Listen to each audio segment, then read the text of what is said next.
Hello, everybody. Welcome to Hey Coach Tony. I'm your host, Tony Fiorino, and it is Saturday, April 30th. I hope you guys didn't miss me too much while I was on vacation, but I am back, and I tell you what, the timing couldn't be better.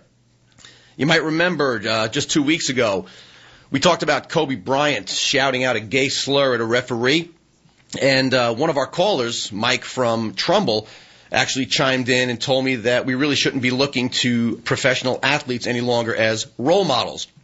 Well, as I mentioned on the show, I loved the call, so I invited Mike to join me in the studio this week, and I really couldn't be happier because while I was gone, guess what? Yet another professional sports figure got caught using gay slurs and clearly illustrated Mike's point by being a ridiculously poor role model.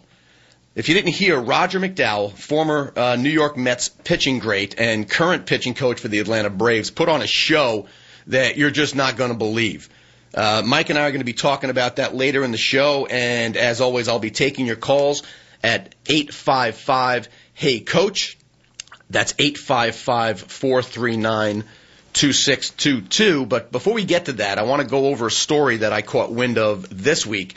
And I got to tell you, every once in a while, I read something that really makes me wonder if some people actually have a brain at all. And this was one of them. And get this. If you were on the blog this week, you may have read the story. The blog, by the way, is www.heycoachtony.com. But I'll tell you what, if you've never heard of Haverford High School, just outside of Philadelphia, Pennsylvania, you are certainly going to remember it after today's show, especially if you are a high school coach. I actually learned this week that this year alone, not one, not two, not three, but four coaches from Haverford High School were fired. And when you hear why, it might throw you for a loop. Again, the studio lines are open at 855-HEY-COACH, but let's go through this story here. Back in December, Haverford soccer coach of 22 years, a guy by the name of Jorge Severini, was asked for his resignation. Now, when supporters of Severini asked the school board for a reason for his dismissal, they were simply told that it was not up for discussion, period. Then in March, a gentleman by the name of Terry McNichol was fired after 15 years as the boys' basketball coach at Haverford. The official reason that was given? Simply that the program was going in a different direction. Biggest cliche ever. Now, earlier this month, boys hockey coach Brian Cleary got fired. And the latest was, I guess, just about a week or so ago when Haverford girls hockey coach Kelly Winter, after enjoying tremendous success with the program, was also fired and not really given a good reason. So what do these coaches have in common besides being fired from the very same school without an actual official reason? Get this. Each of these coaches was dismissed, at least in part, as the result of an anonymous survey that was given to parents and players after the season was over. Now, you heard me right. The players and the parents were given the opportunity to critique their high school coaches after the season was over and to do it anonymously. Now, all week long I was on the blogs, I was online, I was checking emails, and there were a lot of arguments, quite frankly, on both sides of this. So I absolutely want to get your opinion about this one. I want to get your thoughts at 855-HEY-COACH. It's 855-439-2622. While we're waiting for your calls, let me remind you that last week I was so impressed with one of our callers, Mike from Trumbull, that I did invite him to join me on the show today. And guess what? If you impress me, you could get the very same chance yourself. So get ready to let me know what you think. Mike from Trumbull, hey, welcome to Hey Coach. Tony, how you doing this morning? Good, Tony. How you doing? I'm doing great. I so happy to be on. Well, listen, I really enjoyed your call last week, and so I'm very excited to have you in studio. You know, at surface level, what do you make of all this? I mean, I know I sent you the articles in advance of the show to give you a heads up. What do you think about what's going on with these coaches getting canned? It is unbelievable, and quite frankly, it's pretty scary. The way that an administration would just totally make a blunder and almost a mockery of coaching profession and teaching by having an online anonymous survey. Just get into that for a second and think about it. The fact that you have an anonymous survey right there in its nature, anonymous, it's invalid. It's invalid. It's something that it's called burden of proof. You have to prove when you're going to take action for something like this. You can't hang someone and then say, oh, what did they do again? Well, it's not even burden of proof. I mean, the anonymity is one of the big problems I have with it as well. And burden of proof is something you always got to go through, or I guess in this case you really don't. These guys kind of got fired for opinion.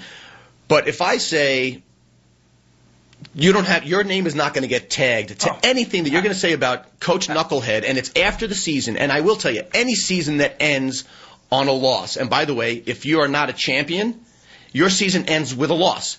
That's just the way sports work. And what's going to happen? You're not going to make everybody happy. So the slightest little thing that may have been caused during the season, or even just that last game, you now say, here, you can write whatever you want about Coach Tony, and no one's going to know it was you. So what do you think's going to happen? When you're not held responsible for what you're saying, I mean, it totally changes everything. Think about this for a second. If you had a survey of all the teachers took a survey in a school and said, take a survey about your principal and don't write your name on it, don't worry about it, just put it into a folder and send it in. It'd be totally different if they said, well, put your name on that. Or even better. I tell you, I believe in, for lack of a better term, there's a show for kids sports, putting them on the table. Have it in an open forum. Oh, absolutely. If you're trying to make coaching better, if you're trying to make the profession better, and you're trying to learn from them, yeah, you put it out there so you can be an open forum, you can discuss, you can go over things, make teaching and coaching better. You can't do that in this situation. And then let me ask you this. How do you think Vince Lombardi or Bobby Knight or any of these people would do in an online anonymous survey? Would they be coaching? Well, I tell you what, forget about Bobby Knight because it doesn't have to be anonymous. I've been on the air before, and I've had conversations with very, very well-respected coaches, and I got to tell you, there are still people who love to play for him, or not anymore, who loved to play for him, but even well-respected coaches did not keep it a secret that his methods were bordering on disgusting. And I always liken it to, because people then go point to his record. Well, he won. He knows how to win. That's fine. There are women who smoke crack for 9 months and have a baby that goes on to lead a normal life. I don't think you're going to find a lot of doctors that are going to write books that say, hey, here's the right way to do it. Just because it works out okay doesn't mean it's the right way to go about doing it. Absolutely not. And I will tell you, Bobby Knight personally would have been crucified. I don't know about Lombardi, but I mean, I will tell you, yeah, guys like Bobby Knight certainly fall into the mold of obvious examples here. And on that point, I don't think there's ever been a coach that keeps everybody happy. The best coaches are still going to have some detractors, right? Coaching is an art. Coaching is a craft. Not everybody can do this. This is a special thing. You're changing young people's lives. You're molding minds. You're creating character. People have different ways of motivating different level of athletes, and there's different ways of doing that. And not everybody agrees. Not everybody likes the person that tells them the things that they don't do right. Not everybody likes the person that has to tell them their flaws, but you need those people. And if you're going to crucify those people, and especially, it's not even that. It's the way that this was done. To have it be like this, shame on the administration, and that's what it comes back down to. Yeah. Shame on you for putting something out there like this. You obviously, in my opinion, don't know what you're doing. To do something like this. You have people out there who work their whole lives, who study, who this is what they love to do. They have, a wife and kids and mouths they need to feed with this money from their job and their profession. That someone who anonymously, who maybe played 15 years ago, or anything that could have happened, can go online, can write this, and then go, hey, let's go to the mall. And then this coach is going to lose their job. Shame on the administration for having this even idea to bring that in there. Well, you bring up a really good point, because a lot of you don't know this unless you actually read the articles. The survey was handed to the players and handed to the parents, but another major screw-up on the part of the administration is that they allowed this survey to be distributed online, and it was not password protected. So what Mike was alluding to is, if you got cut by Coach McNichols or by Coach Severini or Cleary or Winters, and even if you're 30-something years old and you still hang on to the dream that I could have been a great hockey player, you could have gone online and just started shredding this person. You could have gone on with several pseudonyms and just gone on and just put up 20 different rants about these guys. And I think that was another major screw up. But let's forget about some of the tactical stuff. Just in general terms, let me get your opinion about this. What do you think about the idea of critiquing the coach to the athletic director? You have to. I mean, critiquing a coach, going over the craft, a college professor, a high school teacher, they have surveys after your college class. Mm-hmm. After your class is over, please take the survey, put it in the manila envelope after class. We're going to give it to the administrators. We're going to go over the performance of the teacher based on that. Mm-hmm. You have to. That's the way coaches are going to get better. But at the same time, if it's used to be positive, if it's used to make them better and to go, and again, administrator, in my opinion, the best administrators I've ever had in my crafts have come out and watched what I've done, sat down with me. I think you just nailed it. I think the critiques, at least in coaching, are better served coming from peers and from, like I said, listen, if you're an athletic director, the days of the athletic director being the coach are clearly becoming a thing of the past. Absolutely. The athletics director's job has become a very detailed, very burdensome job. And so the days of, okay, I coach girls hoops and I'm also the AD, those days are pretty much gone. Also conflict of interest, too. Well, and there you go. There's a lot of other things that go into that. The point being, so now if you're the AD and you don't have to worry about coaching a sport, get your butt to the games. I mean, I got to tell you, I was involved in a personal situation in the baseball program, and all the folks listening in my hometown of Somers right now are cringing because they think I'm going to get into a story that they don't want to hear. But I'm not going to get into the details. But I will tell you, is my town. Listen, just because good old Hey Coach Tony lives in this town doesn't mean that everything is done right. And they screwed up a lot of stuff. And one of the concerns I had was if there are complaints flying around and you live in the town, get your butt down to a couple of games and evaluate what's going on yourself. Don't ask a couple of canned, stupid questions like, did the kids have some fun? Would they play again next year? Go down and watch the environment yourself. And as an athletic director, I think it's incumbent upon the AD to, maybe use some form of survey and critiquing, but get your butt down to the games and evaluate whether or not Coach Mike or Coach Tony fits into the mold of what you want. Because listen, when you're the AD, you're the boss of the athletic department, and just like if I'm the CEO of a company, I'm going to hire folks that fit into a mold of what I want to build that program to be. I mean, that's really what it's about. You hit it right there. You did the hiring. You set the standards of what you wanted your program to be and who you wanted your kids to be around. So set the standards. If your coach is not living up to the standards, explain to the coach, this is the standards that we set forth. This is why we bring you in here. But you know what? I tell you what, we're going to have to go to a quick break, and we're going to certainly take Coach Tony. Hey, folks, you're back listening to Hey Coach Tony on ESPN Radio. We're joined in studio today by Mike from Trumbull, who was our caller of the week last week, and I do invite you guys to throw me on my heels for a call, and guess what? I will have you come in studio and join me for a show. I had asked Mike to remind me about kind of inmates and warden. We were talking about this whole idea of the surveys, these anonymous surveys that are given to parents and players to critique their coaches, and they're done in a kind of a blind manner where you have no accountability. And right before break, Mike had mentioned that it's a good idea for coaches to be critiqued. And I got to tell you, I do agree with that. However, it really depends on where the critique is coming from. And I said, remind me about inmates and wardens. Sports coaches, specifically at the high school and youth level, I don't think you can really expect the parents to give you anything objective. It would be, now alluding to what I said, it would be like, it's one thing to give their students the survey about the professor. Imagine giving the inmates a blind survey to evaluate their warden. I mean, you can only imagine how much fun it would be reading those things. So while I agree with the fact that coaches should be critiqued, and I do hold coaches to a super high standard, I got to tell you, I don't think that getting it from the parents is where it needs to come from. Absolutely not. I'm I'm going to talk a little bit about where I'm coming from as far as Trumbull for a second. That's a school I teach at, and I coach at Trumbull High School, and I also coach a club team, the Trumbull Pisces swim team there.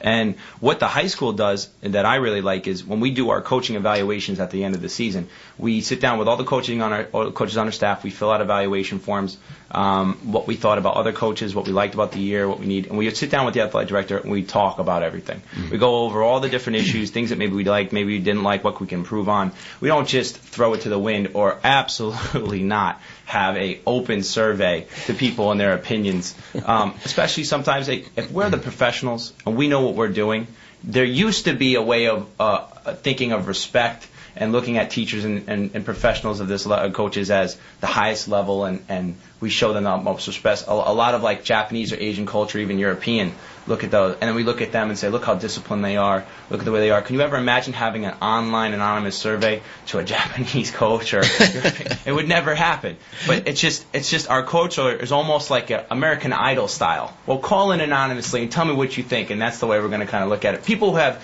no real professional opinion, no real basis of what they're talking about. No, you said it right there. I mean, someone who has been hired and paid to perform a task, I think, has a certain amount of built-in respect that you have to acknowledge. I mean, that's just the way it is.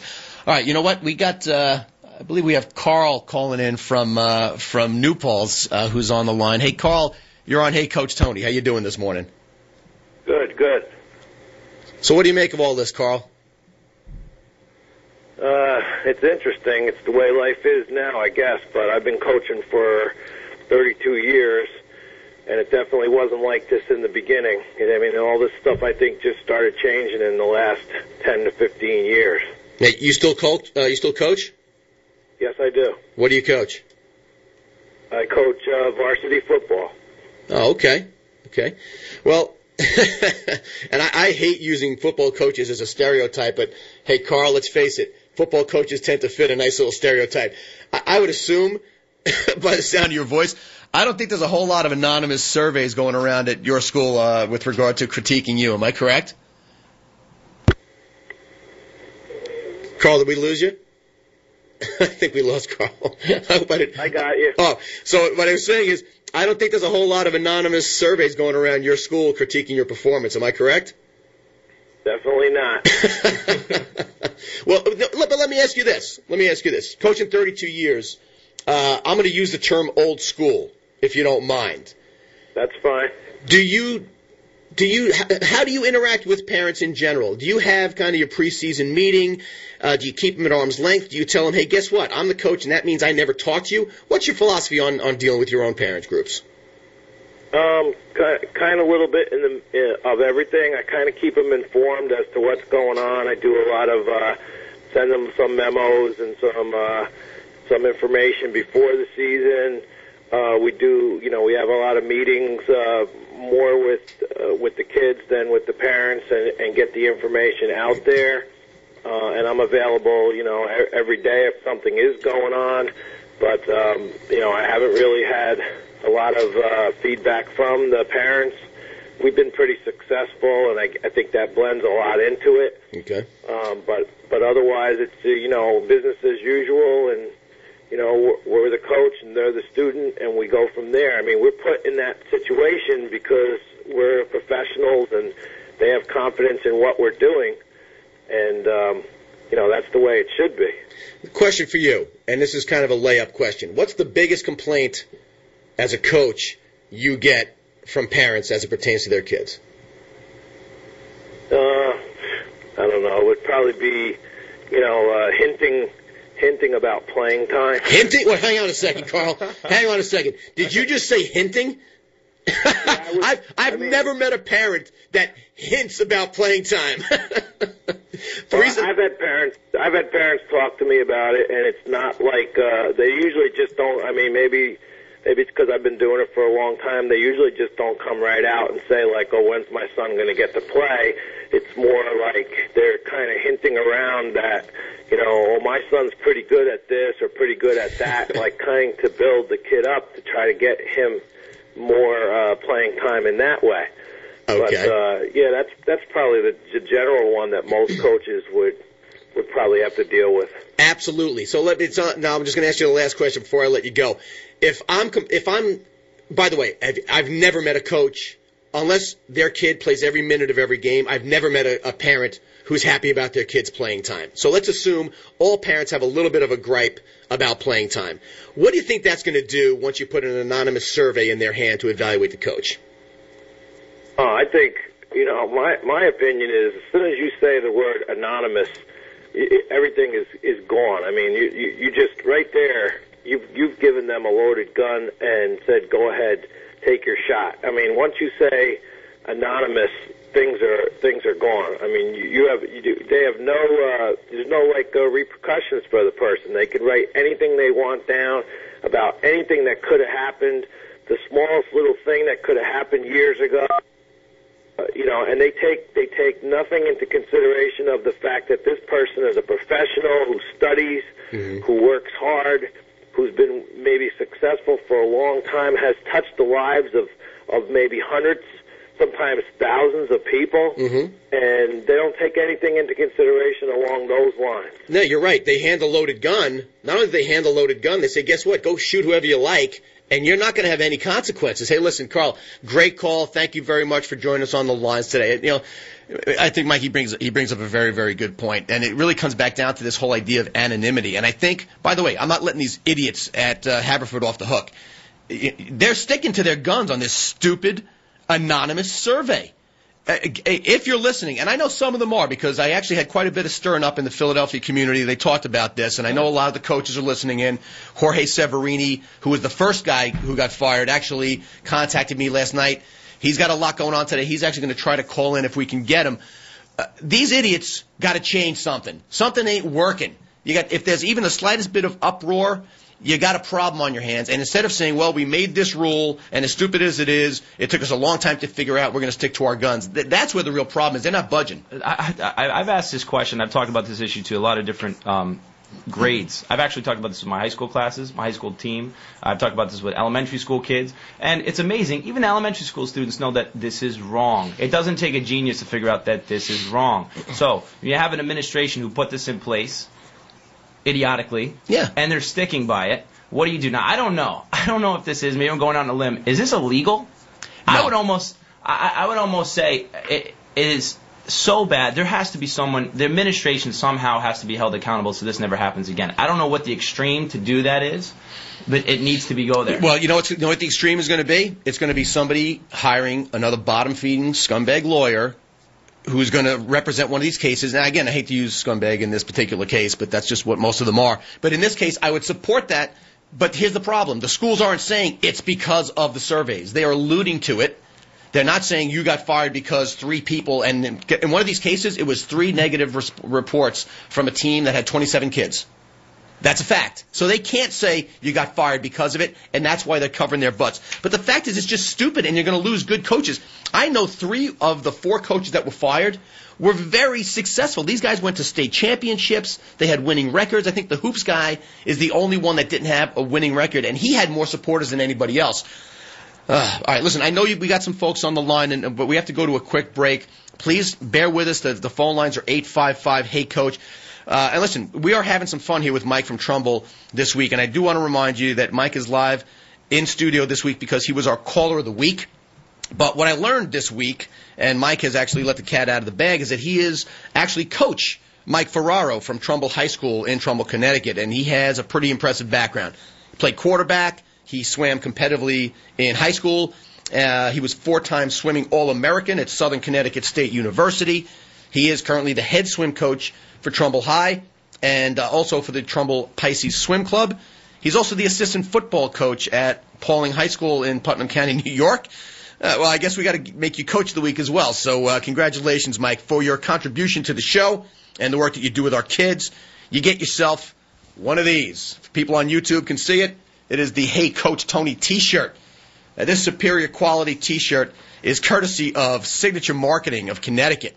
Be sure to call Jennifer Holguin at 203-232-0868, and she'll help you design the best promotional products for your organization, whether it's a terrific T-shirt like the one I just threw at Coach Mike, or, guess what, and maybe this amazing, cool, Hey Coach Tony coffee mug has the ESPN radio on the back, or any one of a number of different promotional products for your sales meetings, your golf outings, your charity events, or anything else you can think of, Jennifer Holguin and her team at Signature Marketing can do it all for you. Call Jennifer today at 203-232-0868 or visit them on the web at signaturemarketing.com. Thanks again to Signature Marketing for sponsoring our Hey Coach Tony caller/coach/great guy of the week, Mike Ferraro. If you want to nominate somebody for coach or team or player of the week, email it to me at heycoachtony@gmail.com.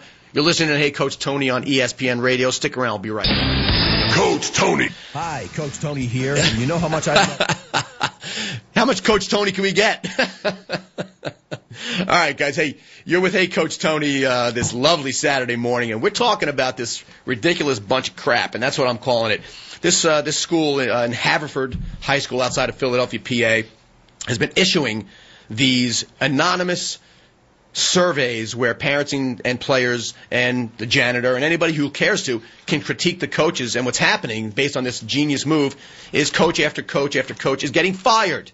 There are 4 of them that have gotten fired so far. I know a couple of you are on the phone lines here, so what we're going to do is here we're going to go to our phones here. I believe we got James calling in from Highland, New York. Hey James, you're on Hey Coach Tony. How you doing this morning? I'm doing good. How you doing, man? I'm great. What do you think of all this nonsense?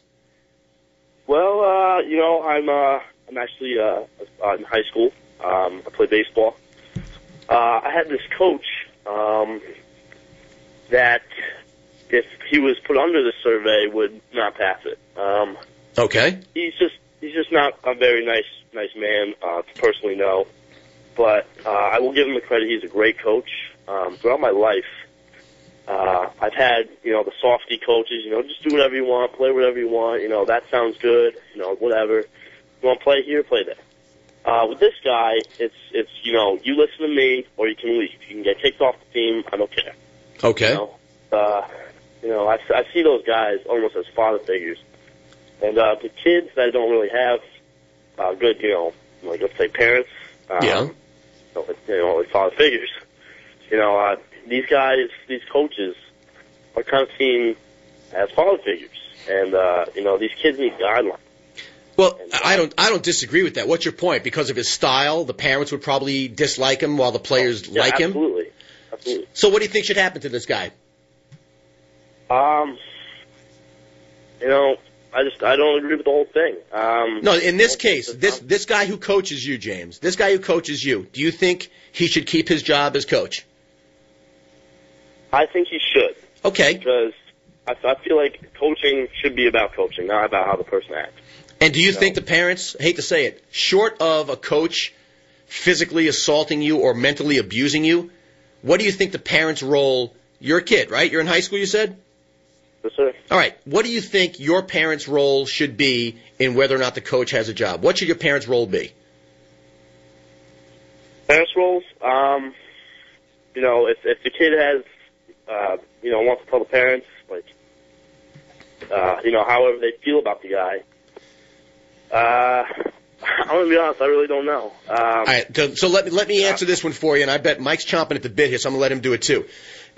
Your parents should have zero input as to whether or not that coach has a job. You want to critique him? Go to the players, and like we said, watch these guys at the game.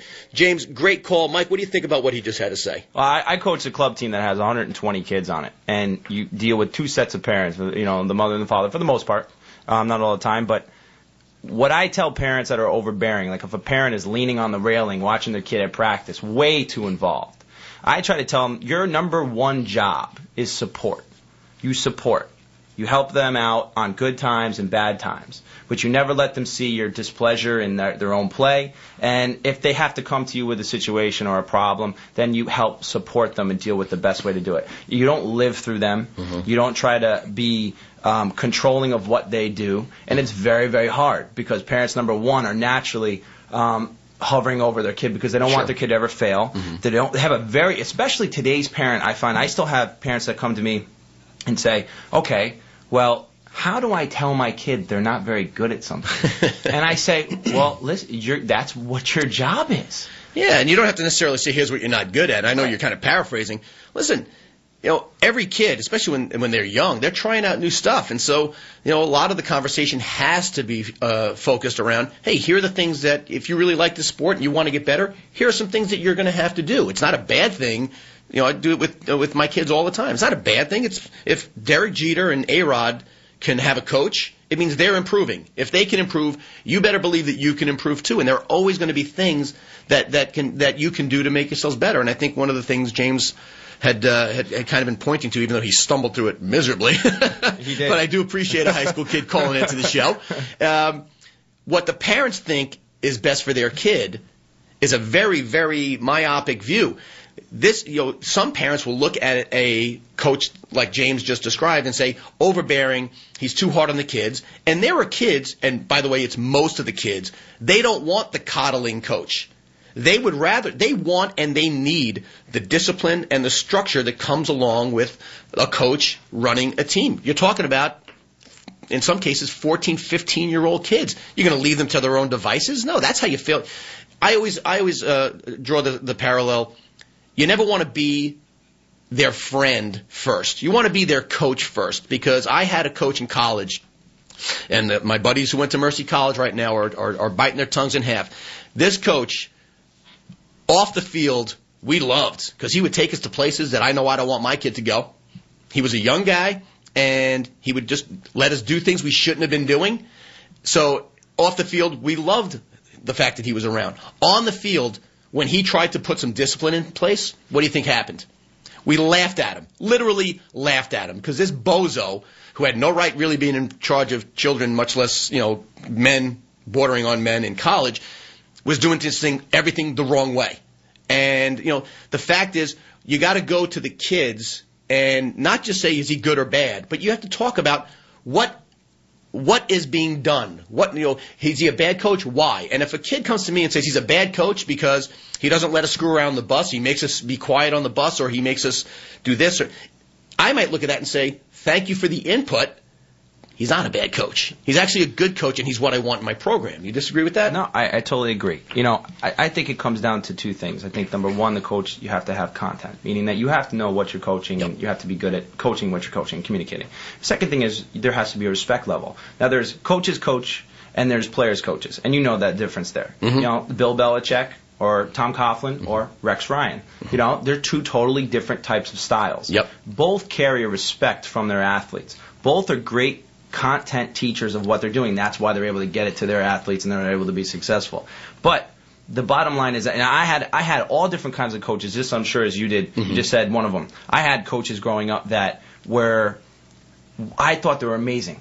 I was like, this is the funniest coach ever. Sure. And I remember he was an assistant coach, and the coach that I had as a sophomore, I did not get along with. We had a lot of problems. He was hired. The assistant was then put into as the head coach, and I said, "Oh, this is going to be awesome." You're such a. And I remember he looked at me. We were at a football camp, and he looked at me. He said, "It's not about being my friend, Mike. Mm-hmm. It's about respect." And I said, I just learned so much, just that one thing, and I took that. And then my next coach in college was a very hard-nosed coach, and anybody who's ever met that coach knows how tough and hard-nosed he is. But there is a respect level, and as much as you don't want to do things, does he do everything quote unquote by the book?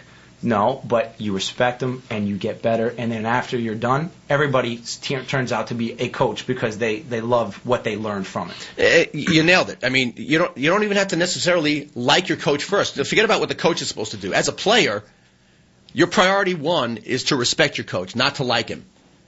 But if you don't have that respect and you like the coach, that's still a recipe for failure. And again, the clearest example is, like I said, a bus full of knucklehead college baseball players going up and down the strip in Fort Lauderdale, Florida one year, where I told you, if I got that phone call from my kid and he told me where he was, I'd be on a plane. I'd be on a freaking plane, and I'd be literally grabbing him by the neck, pulling him back to New York, and in the other hand would be the neck of the coach. Because you just can't have it. And like I said, they're not there to be your friends. Not at all. Maybe it's a sign of the times. I don't know what it is. And Carl, the caller, called in and kind of talked about it. Maybe it's different now. Maybe the days of, like I said, respecting the coach and going by everything that coach said. Maybe those days are trying. I mean, it seems to be it's such a fast-paced culture where everything is hands-on and right away, and it almost is like I can buy what I want now. Sure. And you can. You coach. Now here's a great example. You coach a high school team and you coach a club team. Mm-hmm. High school team is part and parcel of the curriculum of the school. The second, a parent writes a check to be on your club team, and it could be the very same parent. I don't know if some cases if that may be the case or not. If my kid swims for you in high school and also swims for you in club, mm-hmm. when I'm writing that check, right. I'm a totally different parent regardless. That's right. No question about it. I try to say to them, and when we have banquets, I always say thank you very much to the parents. Thank you for giving me your most prized possession and the hardest thing. And it is true. It's very difficult for a parent to trust a coach and some stranger to watch over your safety of your kid. But at the same time, it is a club level and money when it's exchanging mm-hmm. hands. I'm paying now for the service. Yep. I would like the most out of my service. Not the most. You want more? Yeah, they want more than what they're paying for. That's going to mean not only are they going to do I want them to be the best. Mm-hmm. I want them to have a nice trophy. I want them to have everything that comes along with it. And sometimes it doesn't always work out. And I want them to have the right spot in the rotation. That's right. And I want them to swim their strongest event and all that other crap that comes along with it. How you deal with that and how I deal with that and how my team has is you got to be proactive. Mm-hmm. And one hand, Mike, I need you to hang on to that thought because we're going to have to go to a quick break here in a second. But folks, before we do, it's not very often that I get serious on the show, so you got to bear with me on this because this is a very, very serious topic. For those of you who know me, you know that a very dear friend of mine, a great lady by the name of Lynette Rannicleve, lost her battle with cancer just this past December. The last few years of her life, she was very active in cancer awareness, participating in the Susan G. Komen for a Cure Foundation and also in the Yorktown, New York Relay for Life event. Well, this year, my hometown of Somers, while I bash them all the time, Somers is stepping up and it's hosting its own first annual Relay for Life. Lynette Rannicleve's husband, Dan, along with his children and the young football players that Dan coaches, have started their very own team for this event in Lynette's honor. The team is called Little Men Representing, the acronym LMR, also the initials of our wonderfully and dear departed friend Lynette Marie Rannicleve. There's been a tremendous outpouring of support and generosity to the Rannicleve family, and while I am typically very uncomfortable ever asking anybody to directly donate money, you know what? Today I'm gonna put that on back burner because I do insist. Please go to my blog. It's www.heycoachtony.com. On the very first page that pops up, you're going to see a link at the top where you can go to support the Rannicleve family and their team for the Relay for Life for the American Cancer Society. Pay attention. All I'm asking is this. Go to the blog. Again, it's www.heycoachtony.com. Click on the link, and all I want you to do is give $1. That's it. Just $1. All right? If you want to give more, that would be amazing and very much appreciated, but please, I urge you. This terrific lady was a source of inspiration to so many of us, and she touched so many lives. Please, please help us find a cure. It's just $1. So again, I urge you, go to the blog, www.heycoachtony.com. Click on the link at the top of the page and just donate $1 to the American Cancer Society. And please help honor the memory of this wonderful lady who is someone that I really cared for an awful lot. You're with Hey Coach Tony on ESPN Radio. Stick around. I'll be right back. Hey, Bill, we got you? You got Kirk. Oh, Kirk. Is this Kirk from Chicago? Yeah, it's me. Hey, Kirk. It's Kirk Mango who writes for Chicago Now blog. Hey, Kirk. He speaks around the country, and he's a terrific fan of the show, and it's always great to have him call in. How you doing, Kirk? I'm pretty good. Great topic. Yeah, well, great if you're a parent, not so great if you're a coach. What do you make of all this? Well, you had said something earlier in the show about, parents and how things have changed a little bit, and that kind of prompted my call. I think there's been a big shift in what I would call responsibility. I mean, as a coach, you have a responsibility to your athletes to do the best that you can. I mean, you shouldn't expect anything more out of them that you wouldn't expect out of yourself. But somewhere along the line in the last I'm going to guess 20 or 30 years, there's been a shift of responsibility from what a kid should be responsible for to placing that responsibility on the coaches. It's never, my child's not getting playing time or he's not getting better, and that's the coach's fault. And I think you would attest to this, that back in our day, if we weren't doing well, it was our responsibility to do something about that. And that goes beyond just the athletic field. I see that as a teacher and educator in schools as well. It's become less up to the child to put forth the efforts and up to the coach. And if the child isn't doing well, then it's the coach's fault, rather than, what are you doing to make myself better? I don't know. What are your thoughts on that? Look, Kirk, it comes down to this. It's playing time is I hate to say it, for the most part. I've never met a high school coach that doesn't want to win. And those that aren't necessarily interested in winning first are usually very clear about, hey, we're going to play all the kids, and I'm not going to judge our success based on wins or losses.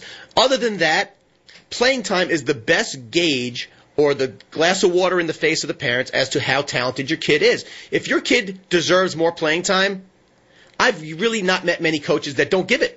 If you earn your spot, you earn your playing time, and instead of blaming the coach, as parents, have another catch with your kid, bring them to training, find out, instead of telling the coach, my son deserves more playing time, how about asking a better question? Or better still, get your kid to ask a better question. Coach Mike, how do I get more playing time? How do I get into a better spot in the rotation? How do I swim breaststroke? That's my strongest event. I'm not swimming it. Why not? Guess what the coach is going to do? They're going to tell you exactly what you need to do to get what you want. You complain, all you do is you engage in an argument. And what happens in an argument, especially between parent and coach? Nothing. Nothing ever gets accomplished. So, Kirk, you kind of nailed it. Playing time is the mirror of the youth sports world. If your kid's not playing enough, first thing you do is hold a mirror, not up to yourself as the idiot parent that we all are, but to the kid. Right. If you want more playing time, go get it. There's nothing stopping you except yourself from getting more playing time. And if it's another kid who's better than you at that position, what do I tell my kid? You better learn to play 3 positions if you're going to play baseball. Otherwise, if you're just a shortstop and there's a better shortstop, get used to your spot on the bench next to the coach. Don't come crying to me, and don't ask me to go crying to your coach. Hey, Kirk, that's great. The questions the coaches aren't asking or the parents aren't asking anymore. They're not asking. They're firing. That's right. They're you know who they're asking? They're asking attorneys to go fight battles. Yeah. Great. Great call as Exactly. always, man. I always appreciate your opinions, man. Great to hear from you as always. There's one more call I want to get to before before I go into a little bit of a rant. I believe we have Alexa and Sophia on the line who are calling in from Trumbull, Connecticut. And I think they know Coach Mike. Alexa and Sophia, are you guys on the line with us? Alexa and Sophia, are you there? Hi. Hi. I want to say a shout out to Mike. We love Mike, and he's a great coach. But He's a great coach. Makes him amazing. Well, let me ask you a question. Does he coach you? Yeah. Really? In what? For swimming on the Trumbull Pisces. The Trumbull Pisces. So he doesn't coach you in high school. You sound a little young to be in high school. No, I'm not in the high school team. So how do you know Coach Mike? Dangerous, though. How do you know Coach Mike then? He does. All right, I'm going to let you in on a little secret. Coach Mike told me that you're his daughter. No. I think no. Listen. It's always great to get some respectful calls from some of the kids that a coach teaches and trains, and it's very nice of you to make such wonderful comments about Coach Mike, and I know that he appreciates it. Mike, you want to say anything to Alexa and Sophia? Sophia, thank you very much for the call. I know Alexa was too scared to get on the phone. Alexa swims for my high school team, and Sophia swims for my club team as well, just like Alexa. Sophia is younger. Oh, that's great. Well, listen, hey, girls, thank you very much. In. Thank you very much for calling the show. It was great to talk to you, and thanks for listening in. Oh, that's a nice way to wrap up your bit today, huh? Absolutely. Well, that was awesome to listen to them. I know Alexa's just getting out of practice. All right, well, that's okay, too. Hey, listen, we got a couple minutes left, and it's time for I don't know if anybody watches Family Guy. I'm going to start doing a new segment called, you know what really grinds my gears? Well, last week we talked about Kobe Bryant banging out a racial slur during a playoff game. Well, guess what? maybe it was the NFL draft going on, or maybe it's too early in the baseball season, but something happened at a game last week, and I was kind of surprised it didn't get more attention. Mike, I don't know, did you hear about the incident involving Roger McDowell? Yes, I did. All right. Well, here's the story, guys. Justin Quinn, guy who's 33 years old, out of Fresno, California, was in the stands at AT&T Park in San Francisco during batting practice before the game with his wife and his 9-year-old twins when he noticed that McDowell was involved in a heated discussion with 3 men. He, his wife, and his 2 young girls overheard McDowell ask these men, and I will quote so that I am not the one who gets fired, "Are you guys a homo couple, or is that guy part of your threesome?" Quinn said that he proceeded to make crude, not he meaning Quinn, but McDowell went on to make crude sexual gestures with his hips and a fungo bat. Now, Quinn, who was down in front of the field, then shouted out to McDowell, and I commend him for this, and I quote again, "Hey, there are kids out here." Now, do you know what McDowell said back? McDowell said, "Hey, kids don't effing belong at a ballpark." He then picked up a bat, walked up to the guy, and asked him a very interesting question. The question was, "How much are your teeth worth?" Now, dopey, mongo, idiot, jerk, Roger McDowell, how the hell can you possibly, in this day and age, did you learn nothing from Kobe? You start out by illustrating your ignorance by making... Now, listen, Kobe Bryant used the wrong word at the wrong time. Roger McDowell identified 3 men and accused them of being homosexual and made it a bad thing. Then he goes after a guy who's sitting there with his kids trying to take in a baseball game and threatens to bash his teeth in. What? I'm gonna let you and I go on the record. You got no accountability, but I do. What's going to happen to Roger McDowell? Very simple. He gets paid to play professional baseball. He's a professional. He's a pitching coach now for the Atlanta Braves. Well, he's still a professional. Yes. Right. You didn't act professionally. You lose your job. You are out of a job. Go do something else. He's done. That's it.